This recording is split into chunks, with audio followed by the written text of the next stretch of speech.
ওই যে বললাম আমি একজন সাধারণ মানুষ হিসেবে আমি বিয়ে করেছি এবং আই এম ভেরি হ্যাপি। হাতের তালুতে আর লেখা অবভিয়াসলি রোজা, এই কারণে। জনপ্রিয় গায়ক ও অভিনয় শিল্পী তাহসান খানের বিয়ে নিয়ে এখনও তোলপাড় নেট দুনিয়া।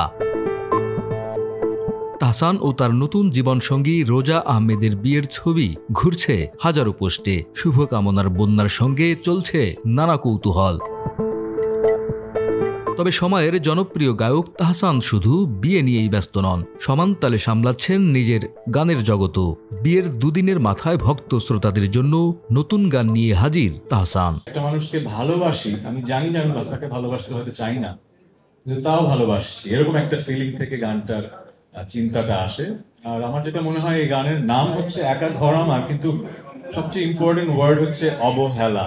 একা ঘর আমার শিরোনামের গানটি লিখেছেন এবং সুর দিয়েছেন তাহসান নিজেই। তার সঙ্গে কণ্ঠ মিলিয়েছেন সিথি সাহা। গানটি প্রকাশ করেছে অনুপম রেকর্ডিং মিডিয়া। সোমবার সন্ধ্যায় রাজধানীর একটি রেস্তোরাঁয় এই গান প্রকাশের অনুষ্ঠানে উপস্থিত ছিলেন তাহসান।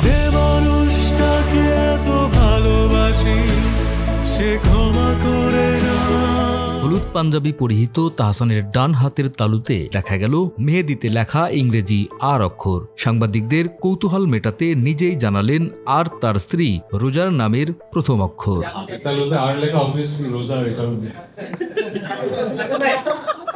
তাহসান ভক্তদের জন্য নতুন খবর হলো, আজ মঙ্গলবার সকালে হানিমুনের উদ্দেশ্যে ঢাকা ছেড়েছেন তাহসান ও রোজা। সকালে তারা রওনা হন মালদ্বীপের উদ্দেশ্যে। দ্বীপ রাজ্যেই কাটবে তাদের মধুচন্দ্রিমার বিশেষ মুহূর্তগুলো।